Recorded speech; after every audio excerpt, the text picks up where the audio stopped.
وأحسن منك لم تر قط عيني وأجمل منك لم تلد النساء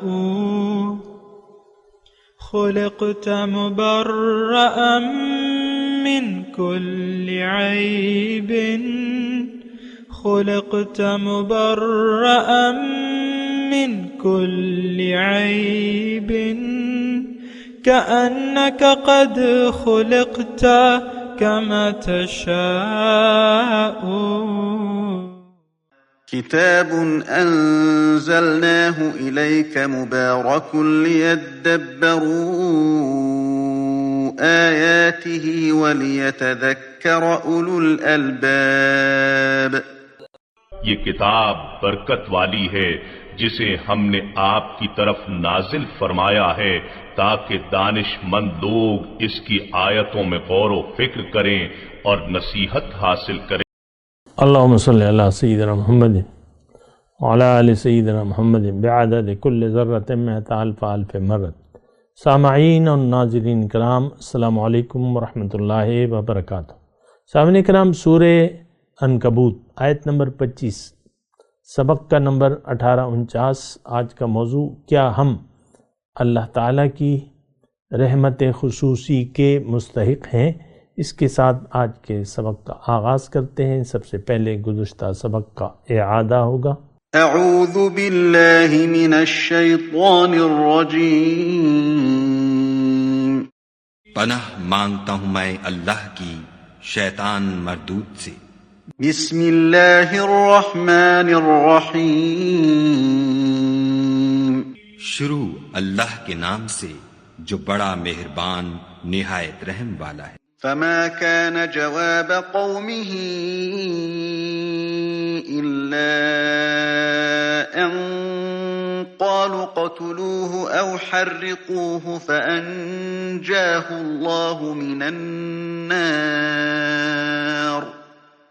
إن في ذلك لآيات لقوم يؤمنون. تو ان کی قوم کے لوگ جواب میں بولے تو یہ بولے کہ اسے مار ڈالو یا جلا دو، مگر خدا نے ان کو آگ کی سوزش سے بچا لیا. جو لوگ ایمان رکھتے ہیں ان کے لیے اس میں نشانیاں ہیں. سامعین کرام، سورہ عنکبوت آیت نمبر 25. وقال انما اتخذتم من دون اللہ اوثانا مودۃ بینکم فی الحیاۃ الدنیا. اور ابراہیم علیہ السلام نے اپنی قوم کو کہا کہ تم نے دنیا کی زندگی میں تو اللہ کو چھوڑ کے بتوں کو اپنے درمیان محبت کا ذریعہ بنا لیا ہے.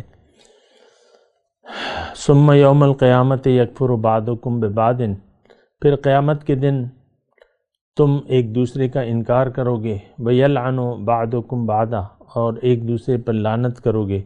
ومأواکم النار، تمہارا ٹھکانہ آگ ہے.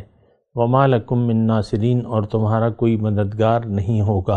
دیکھیں، یہ ایک تو آیت جو ہے بالکل ہمارے لیے ہے، اور آپ کو میں گزارش کرتا رہتا ہوں جب آپ قرآن کو پڑھیں تو اس کو اپنے لیے نصیحت سمجھیں اور اس میں اپنا حال دیکھیں. یہ تو اس وقت 2500-3000 ہزار سال پہلے جو ہے ابراہیم علیہ السلام کو اپنی قوم کو کہہ رہے تھے نا، لیکن یہ حال میں نے آپ کو کہا ہے کہ قوم ابراہیم جو ہے، یعنی جو جاہل لوگ تھے، وہ ہم ہیں آج. اس دھوکے میں نہ رہیں کہ آپ مسلمان ہیں حقیقی، آپ برائے نام مسلمان ہیں. اسلام کا صرف ٹھپا ہے آپ پر، باقی کوئی حقیقت نہیں ہے. دیکھیں، ایک عام شخص، ڈاکٹر کا بیٹا، یہ بات میں ذرا کر رہا ہوں، آپ غور سے سنیں. ڈاکٹر ہے، بہترین ڈاکٹر ہے، فزیشین ہے، سرجن ہے، جو بھی ہے. اس کا بیٹا ہے 30 سال کا، اس نے صرف میٹرک پاس کیا ہے، تو کیا ٹھپا لگا دینے سے وہ ڈاکٹر بن جائے گا؟ مجھے آپ بتائیے. نہیں بنے گا. ٹھپا لگانے سے کیا ہوتا ہے؟ وہ تو جانتا بھی نہیں ہے. میٹرک پاس ہے، جو وجہ بھی ہے، میں مثال عرض کر رہا ہوں. ڈاکٹر کے بیٹا، بہترین ڈاکٹر، اور اس کا بیٹا جو ہے وہ میٹرک کے بعد اس نے سبق چھوڑ دیا. اب کیا اس پر آپ ڈاکٹر کا ٹھپا لگا دیں یا وہ اپنے نام کے ساتھ ڈاکٹر لکھ لے؟ دیکھیں میں آپ سمجھیں، میری باتوں کو سمجھیں، ذرا سمجھنے کی کوشش کریں. اور آپ کو میں نے کہا بھی ہے کہ میں کوئی عام ایسا نہیں ہوں کہ میں صرف آپ کو تقریر کر کے تقریر جھاڑ کے جو ہے بس یعنی فارغ ہو جاؤں. ایسی بات تو نہیں ہے، اس لیے تو میں نہیں بیٹھا. میں اپنے آپ کو کچھ بھی نہیں کہلوانا چاہتا اور نہ میں میری کوئی حقیقت ہے. صرف ایک طالب علم کی حیثیت سے میں آپ سے گفتگو کر رہا ہوں. اس کا مقصد جو ہے وہ خیر خواہی ہے، بس بات ختم ہے اتنی. تو وہ ٹھپا لگانے سے تو کچھ بھی نہیں ہوتا. یہ دنیا دیکھیں، یہ دنیا میں یعنی کوئی بھی چیز برائے نام اس کی کوئی حقیقت نہیں ہوتی. آپ ایک سٹور جاتے ہیں، 5,000 کا سودا لیتے ہیں اور بغیر پیسے دیے وہ آپ لے جا سکتے ہیں، یا اس پہ آپ ایک مہر لگا دیں کہ پیڈ. بل دیا کاؤنٹر سے، مینیجر نے آپ کو 5,000 روپے کا بل پکڑایا، آپ کی جیب میں مہر تھی پیڈ کی، آپ نے اس پہ ٹھپا لگا دیا اور وہ پیڈ کا نا ہوتا ہے، وہ بینکوں میں ہوتا ہے نا، وہ آپ کیش جو جمع کراتے ہیں تو اس پہ مہر لگا دیتے ہیں بینک والے، پیڈ. تو کیا ایسا ہو سکتا ہے؟ کوئی بھی آپ کام کریں تو ٹھپا لگانے سے نہیں آتا. یعنی ایک آدمی اپنے ساتھ MNA کی مہر لگائی پھرتا ہے اور لوگوں کے جو کاغذات ہیں اس کی تصدیق کرتا ہے، تو کیا وہ مہر ٹھیک ہے؟ کیا وہ MNA ہے؟ یا ایک وہ ہے، ایک لڑکا ہے، وہ ایک لڑکی کو کہتا ہے تم میری بیوی ہو اور یہ دیکھو میں نے مہر لگا دی اس پہ، یہ میرے پاس نکاح نامہ ہے اور اس میں تمہارا نام ہے اور میرا نام ہے اور اس میں سارا کچھ تفصیل ہے. حالانکہ نکاح تو ہوا نہیں ہے، جعلی نکاح نامہ. وہ لڑکا لڑکی کے نام وغیرہ لکھ کے جعلی نکاح نامہ لے آتا ہے، تو کیا وہ لڑکی چلی جائے گی یا وہ راضی ہو جائے گی یا اس کا باپ جو ہے اسے مارے گا پیٹے گا نہیں؟ نہ نکاح نہ منگنی اور نہ لڑکی نے کبھی دیکھا لڑکے کو. پھر وہ لڑکے کا باپ جو ہے وہ ایک باعزت اور ایک طاقت والا شخص ہے، وہ آ کے ایک جعلی نکاح نامہ دکھا دیتا ہے. دیکھیں میں کیسی کیسی مثالیں بیان کر رہا ہوں، مجھے تو خود شرم آتی ہے کہ میں آپ کو کس طریقے سے سمجھا رہا ہوں، کون سی مثالیں دے رہا ہوں. اور آپ ہیں کہ بس آپ نے ٹھپا لگایا ہوا ہے اپنے بس مسلمان ہونے کا اپنے نام کے ساتھ. میرا نام عبد الرحمن، بس. تو نام سے تو کوئی مسلمان نہیں ہوتا. عبد الرحمن نہیں، آپ تو عبد الشیطان ہیں. تو شیطان کے بندے ہیں ہم لوگ، عام سب. عبد الطاغوت کا لفظ ہے ہمارے لیے، طاغوت کے بندے ہیں ہم. یہ تو آپ کو پتہ ہے. تو یہ جھوٹے اپنے ساتھ القابات نہ لگائیں اور مغالطے میں نہ رہیں کہ جنت اللہ تعالیٰ نے آپ کے لیے بنائی ہے. جنت متقین کے لیے ہے، قرآن میں لکھا ہے. ہم تو تقوی کو جانتے تک نہیں ہیں کہ تقوی ہے کیا چیز. ہم تو بس تو دیکھیں میں تو آپ کو یہ واضح طور پہ کہہ رہا ہوں کہ اس مغالطے میں نہ رہیں کہ آپ حقیقی مسلمان ہیں، آپ نام کے مسلمان ہیں، ختم بات. آپ عبد الشیطان ہیں، عبد النفس ہیں، آپ عبداللہ نہیں ہیں، عبد الطاغوت ہیں قرآن کی زبان میں. تو بہرحال مطلب یہ ہے کہ دیکھیں ایک بہت زیادہ ہم گمراہی کی اتاہ گہرائیوں میں ہے. یہ بات میں آپ کو کہہ دوں، جہالت ہے. اس وقت میں آپ کو کہتا ہوں نا کہ اس وقت یہ 2021 کی میں بات کروں، جنوری کا مہینہ ہے، کہ جہالت عام ہے، عام جہالت ہے. بعض ممبر پر بیٹھنے والے لوگ بھی دین کی حقیقت سے آگاہ نہیں ہیں، ورنہ ان کی باتوں کو آپ دیکھ لیں، وہ آپ کو فرقواریت کا درس دیں گے یا کیا کہیں گے یا کیا کہیں گے، وہ آپ کو جانتے ہیں بہتر اللہ۔ تو پھر آج جو بڑے ہیں ہمارے، دیکھیں یہ بڑے یا چھوٹے، دین کی آج کا مسلمان چھوٹا ہو بڑا ہو، خاص ہو یا عام ہو، دین کی حقیقت سے کوئی آگاہ نہیں ہے کہ دین ہے کس لیے۔ تو اب یہ جو ہے یہ بڑا مشکل مسئلہ ہے۔ بہرحال میں اپنے مضمون کی طرف آتا ہوں۔ وقال انما اتخذتم من دون اللہ اوثانا مودۃ بینکم فی الحیات الدنیا۔ اب یہ تھوڑا غور کیجئے، ابراہیم علیہ السلام اپنی قوم کو جنہوں نے ان کو آگ میں ڈال دیا اور جلانے کی کوشش کی اور ناکام ہوئی وہ کوشش، تو وہ اپنی قوم سے، یعنی یہ پیغمبر کے دشمنوں سے، پیغمبر جو ہے اپنے دشمنوں سے بات کر رہے ہیں، اپنے اور اللہ کے دشمنوں سے بات کر رہے ہیں، اور وہی بات ہم پر صادر آتی ہے۔ آپ کن لوگوں کے ساتھ تعلقات بنانا چاہتے ہیں؟ جو صاحب حیثیت ہوں، جو صاحب مال ہوں، کن لوگوں کی آپ کی نظر میں قدر و منزلت ہے؟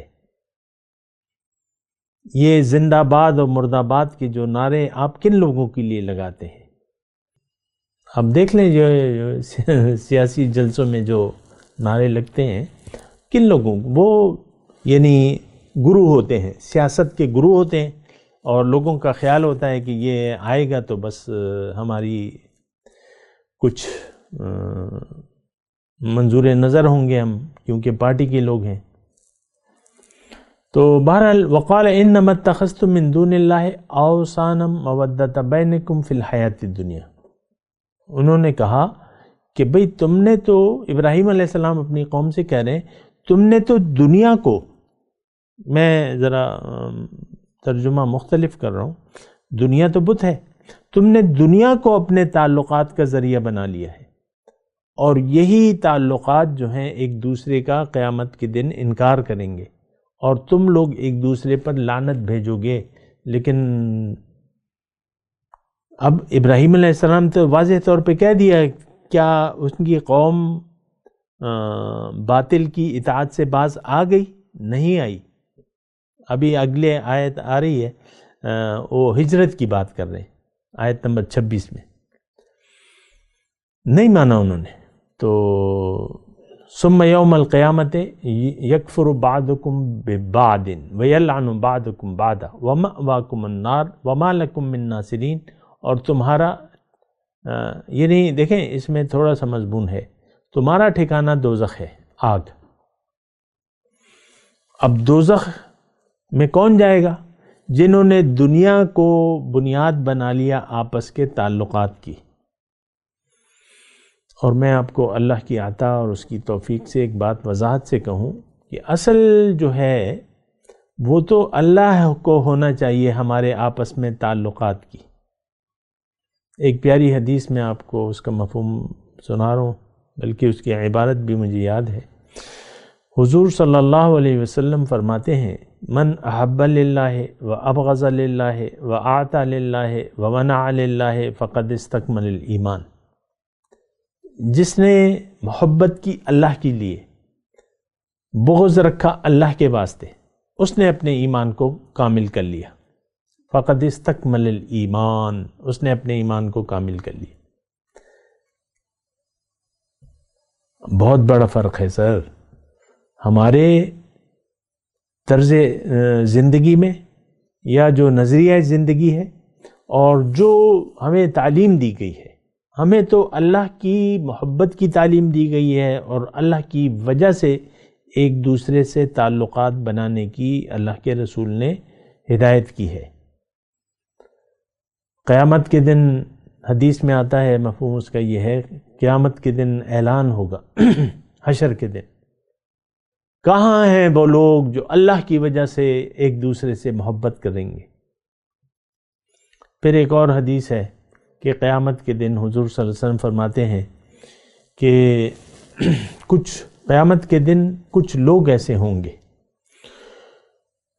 جو نور کے ممبروں پر بیٹھے ہوں گے، ان کے چہرے چمک رہے ہوں گے، ان کے سر پر نور کا تاج ہوگا۔ تو پھر حضور فرماتے ہیں، حضور سے پوچھا گیا، حضور یہ کون لوگ ہیں؟ حضور صلی اللہ علیہ وسلم نے فرمایا یہ وہ لوگ ہیں جو اللہ کی وجہ سے ایک دوسرے سے محبت کرتے تھے۔ الحب للہ والبغض للہ، یہ باقاعدہ باب ہے حدیث کا۔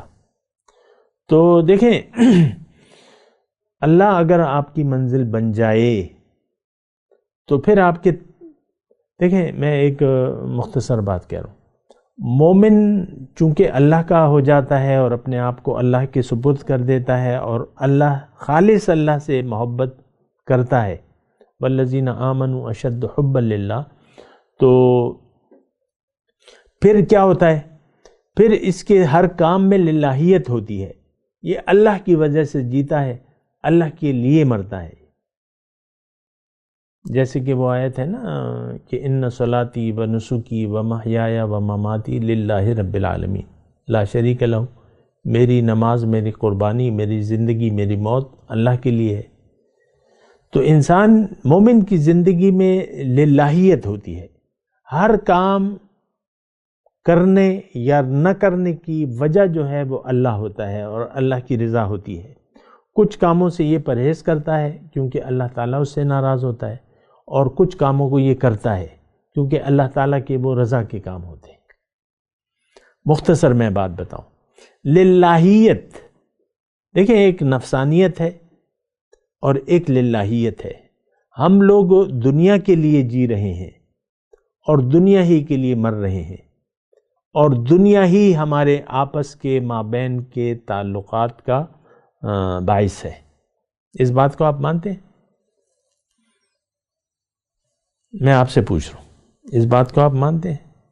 کن لوگوں سے آپ تعلقات بنانا چاہتے ہیں، کن لوگوں سے نہیں بنانا چاہتے؟ اس کی وجہ صرف دنیا ہے، آپ کے ذاتی مفادات ہیں۔ اور اگر ایک جملے میں آپ کو کہوں، ہر شخص اپنے مفاد کے تحت زندگی گزار رہا ہے، اس کے تعلقات بھی اس کے یعنی مفاد ہوتا ہے تو تعلق رکھتا ہے، مفاد ہوتا ہے تو تعلق نہیں رکھتا۔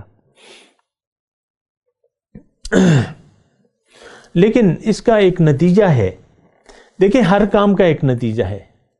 اگر آپ کی زندگی میں للہیت ہے تو آپ کا ٹھکانہ جنت ہے، لیکن اگر آپ کی زندگی نفسانیت سے لبریز ہے تو پھر وَمَأْوَاكُمُ النَّارُ، تمہارا ٹھکانہ آگ ہے۔ یہ بالکل کلیئر مضمون ہے سامنے کا، اس میں کوئی میں اپنے آپ سے ملاوٹ نہیں کر رہا اور زیادہ کوئی میں بات نہیں کر رہا۔ دیکھیں اس میں اس آیت نمبر 25 میں ایک بات واضح ہے کہ اگر آپ کی زندگی اللہ کے لیے ہے تو آپ اللہ کے لیے زندگی گزاریں گے اور اللہ ہی کی وجہ سے گزاریں گے۔ لیکن اگر آپ کی منزل دنیا ہے تو پھر یعنی آپ دنیا کے لیے ایک دوسرے سے تعلقات بنائیں گے یا نہیں بنائیں گے۔ اور ایک جملہ میں اللہ کی عطا سے یہ کہوں کہ اگر آپ مادیت کا شکار ہو گئے یا مادہ پرست ہو گئے اور آپ کی زندگی میں مادیت آ گئی، مادیت غالب ہو گئی آپ کے یعنی جو نظریہ ہے اس میں، جو آپ سوچ رہے ہیں، جو آپ کی امیدیں ہیں، جو بھی ہیں، اور آپ کے اعمال بھی مادیت کی بنیاد پہ ہیں، تو پھر آپ کا ٹھکانہ آگ ہے۔ دیکھیں کلیئر بات ہے، اس بات کو ذرا سمجھنے کی کوشش کریں۔ یہ زبانی دعوے جو ہیں یہ ہمارے کسی کام کے ہیں نہیں، رسمی اعمال اور رسمی دعویٰ۔ ہمارے جو اعمال ہیں اس کی بنیاد کو یقین نہیں ہے۔ ہمارے جو نیک اعمال ہیں، نیک اعمال یعنی جن کو ہم یعنی جو رسومات ہم کلمہ، نماز، روزہ، حج، زکوٰۃ، اس میں کوئی بنیاد ہے ہی نہیں۔ آپ کو تو پتہ ہی نہیں ہے کہ میری حقیقت کیا ہے، میں کون ہوں، مجھے کس لیے اللہ تعالیٰ نے دنیا میں بھجوایا ہے، میں نے کرنا کیا ہے، آپ کو تو پتہ ہی نہیں ہے۔ تو اب یہ جو مسجدیں بھری ہوئی ہیں یہ برائے نام ہیں، مسجدیں ہدایت سے خالی ہیں، امام اور مقتدی یہ سب ایک ہی تھیلی کے چٹے بٹے ہیں۔ خیر میں زیادہ بات نہیں کرتا اس موضوع پہ، میں یہی آپ کو کہہ رہا ہوں کہ دیکھیں انما اتخذتم، تھوڑا اگر آپ میرے ساتھ ہیں اور یہ ترجمہ وغیرہ آپ نے سنا تو میں ایک مرتبہ اس کا ترجمہ کر رہا ہوں، اور پھر جو کچھ بھی میں نے اللہ کی توفیق سے جو بات کی ہے اس کو آپ ذہن میں رکھ کر اس کا ترجمہ پڑھیں۔ وقالا، اور کہا ابراہیم علیہ السلام نے ان کافروں کو، انما اتخذتم من دون اللہ اوثانا مودۃ بینکم فی الحیات الدنیا، تم نے تو دنیا کی زندگی میں اللہ کو چھوڑ کر، من دون اللہ کو چھوڑ کے تم نے دنیا کو یعنی بتوں کو اپنے درمیان محبت کا ذریعہ بنا لیا ہے، اس کی میں نے وضاحت کر دی۔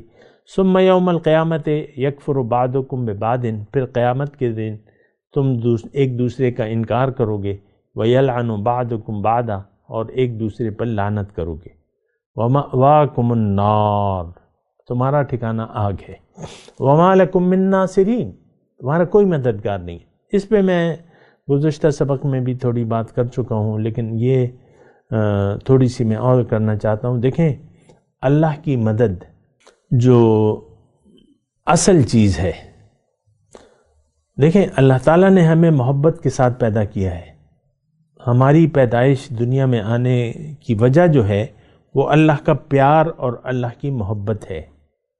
پھر اللہ تعالیٰ نے ہر طریقے سے ہم پہ اپنی رحمتیں برسائی بھی ہیں، صفت رحمانیت ہے اس کی، ہر ایک کو وہ دنیا میں زندگی گزارنے کے اسباب اس نے پیدا کر دیے ہیں، زمین ہر جگہ اپنا میوہ اگا رہی ہے اور نعمتیں برس رہی ہیں اللہ تعالیٰ کی۔ آج کل سردی کا موسم ہے، کینو ہمارے پاکستان کا مالٹا اور کینو جنوری کے موسم میں اس کی بہار آ جاتی ہے، اور ٹرکوں کے ٹرک، میں سبزی منڈی کبھی کبھی جاتا ہوں تو پورے کینوؤں کے بھرے ٹرک آتے ہیں، اور یہ صرف مردان میں نہیں سارے ملک میں جاتے ہیں، ہر جگہ آپ دیکھ لیں کینوؤں کا ڈھیر لگا ہوگا۔ آپ نے دیکھا ہوگا نا یہ جو موسمی پھل آ جاتا ہے تو وہ پھر ٹرکوں کے حساب سے بغیر کسی کریٹ کے یا باکسز کے ٹرکوں کے ٹرک آتے ہیں، پھر آپ نے کبھی دیکھا ہوگا یقیناً۔ مالٹے اسی طرح ٹرکوں کے حساب سے، پھر آپ دیکھیں یہ تربوز ٹرکوں کے حساب سے، کوئی اس میں پیکنگ وغیرہ نہیں ہوتی، بس ایک ایک دانہ کر کے وہ کرتے ہیں۔ اچھا پھر خربوزے اسی طرح ٹرکوں کے ٹرک خربوزے آتے ہیں اور وہ بیچتے ہیں لوگ، بہرحال جو بھی ہے۔ تو میں مدد کا تذکرہ کر رہا ہوں، ما لکم من ناصرین، تمہارا کوئی مددگار نہیں ہوگا۔ دیکھیں اللہ کی مدد، اللہ کے حکم سے تو ہم آئے ہیں، یہ اللہ کا حکم ہے کہ یہ اس نے اپنے حکم سے دنیا بنائی اور ہمیں بھجوایا، ہمیں اپنا خلیفہ بنایا زمین میں، اور مقصد کیا تھا کہ ہم اللہ کی ملاقات کی تیاری کریں۔ پھر یہ دنیا میں اللہ تعالیٰ نے یعنی اس صورت کے آغاز میں ہم نے پڑھا تھا احسب الناس ان یترکوا ان یقولوا آمنا وهم لا یفتنون، یہ دنیا جو ہے یہ ایک آزمائش کی جگہ ہے۔ اب آزمائش کیا ہے کہ یعنی دونوں حالتوں میں اللہ تعالیٰ ہمیں آزماتا ہے۔ پھر مومنوں کو تو خاص جو ہے یعنی جو کلمہ ایمان پڑھ لے، اس کی میں نے وضاحت کی تھی اللہ تعالیٰ کی عطا سے کہ خاص آزمائش ہوتی ہے اس کے لیے، اس کی وجوہات ہیں وہ میں نے بیان کی ہیں۔ تو آزمائش کے وقت اللہ کی مدد کی ضرورت ہوتی ہے۔ ویسے تو اللہ کی مدد کی ہر وقت ضرورت ہے، بارش کی ہر وقت ضرورت ہے۔ بارش کون برساتا ہے؟ اللہ۔ پھل کون اگاتا ہے؟ کس کے حکم سے؟ اللہ کے۔ تو یہ ایک تو عمومی اس کی مدد ہے جو وہ ہماری کر رہا ہے۔ سورج ہر روز طلوع ہوتا ہے، ہر روز رات آتی ہے، دن میں ہم کام کرتے ہیں، رات کو آرام کرتے ہیں، لیکن میں مدد کی بات کر رہا تھا۔ مومن پہ جب مومن کی زندگی چونکہ آزمائش سے پر ہوتی ہے تو اللہ کی مدد کی اسے خاص ضرورت ہوتی ہے۔ اللہ کی مدد کے بغیر مومن جو ہے وہ یعنی جو خاص مدد ہے اس کے بغیر مشکلات پر وہ قابو نہیں پا سکتا. اور اللہ کی مدد تو آئی ہے. میں تھوڑا سا آپ کو یاد دلاؤں، بدر میں اِذْ یغشیکم الناس، وہ آئی تھی نا، وہ یعنی وہ اللہ کی مدد، ایک اونگ طاری ہو گئی تھی لشکر پہ، مسلمانوں کے لشکر پر اونگ طاری ہو گئی تھی. سکینہ کے لفظ، فَأَنزَلَ السَّكِينَةَ، سکینہ سکون، اطمینان، اور ایک اونگ سی آ گئی. صحابہ کہتے ہیں اتنی اونگ تھی کہ ہمارے ہاتھ سے تلواریں گر پڑیں. تو بدر کا میدان تو آزمائش کا دن تھا. تو اسی طریقے سے تو یہ خاص رحمت، میرے خیال سے میں پوری طرح، ابھی ٹائم کا بھی مسئلہ ہے، پوری طرح میں وضاحت نہیں کر سکلا، لیکن میں آپ کو یہ بتا رہا ہوں کہ خاص لمحوں میں خاص رحمت اور مدد آتی ہے اللہ تعالیٰ کی، اور اس کے اپنے تقاضے ہیں، اور یہ وہ جو بھی ہے میں نے کچھ بیان کر بھی دیے. لیکن مدد جو ہے، دیکھیں ایک مدد دنیا میں ہوتی ہے، وہ تو بالکل ڈن ہے، اور ایک مدد جو ہے یوم قیامت میں ہے، یوم حشر میں.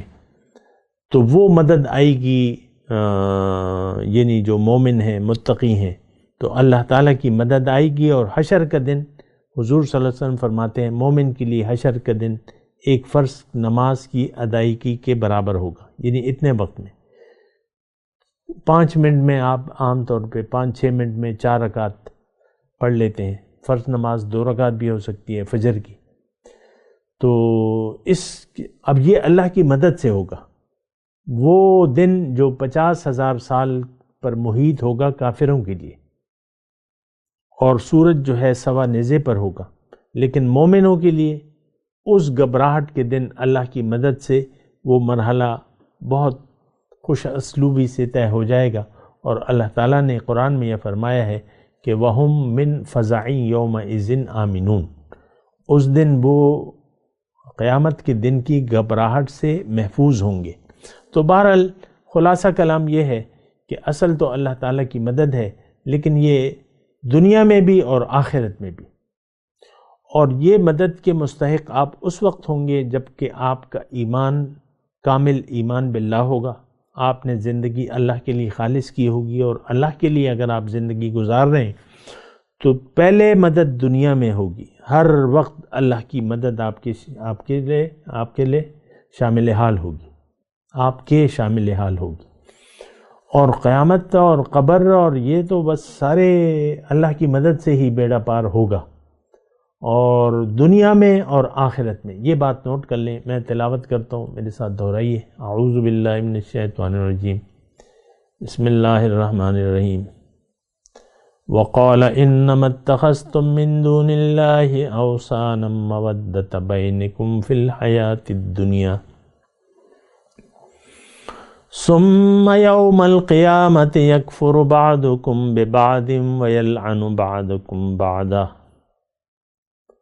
وَمَأْوَاكُمُ النَّارُ وَمَا لَكُم مِّن نَّاصِرِينَ. اب ان آیت کی تلاوت اور ترجمہ. اعوذ باللہ من الشیطان الرجیم. پناہ مانگتا ہوں میں اللہ کی شیطان مردود سے.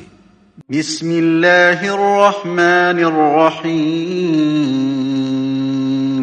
شروع اللہ کے نام سے جو بڑا مہربان نہایت رحم والا ہے. وقال انما اتخذتم من دون اللہ اوثانا مودة بینکم فی الحیاة الدنیا ثم یوم القیامة یکفر بعضکم ببعض ثم يوم القيامة يكفر بعضكم ببعض ويلعن بعضكم بعضا ومأواكم النار وما لكم من ناصرين. اور ابراہیم نے کہا کہ تم جو خدا کو چھوڑ کر بتوں کو لے بیٹھے ہو تو دنیا کی زندگی میں باہم دوستی کے لیے، مگر پھر قیامت کے دن ایک دوسرے کی دوستی سے انکار کر دو گے اور ایک دوسرے پر لعنت بھیجو گے، اور تمہارا ٹھکانہ دوزخ ہوگا اور کوئی تمہارا مددگار نہ ہوگا۔ اس کے ساتھ ہی آج کے درس کا وقت اختتام کو پہنچا۔ اگلے درس میں انشاءاللہ ملاقات ہوگی۔ وآخر دعوانا ان الحمدللہ رب العالمین، والسلام علیکم ورحمۃ اللہ وبرکاتہ۔ مولاي صل وسلم دائما ابدا على حبيبك خير الخلق كلهم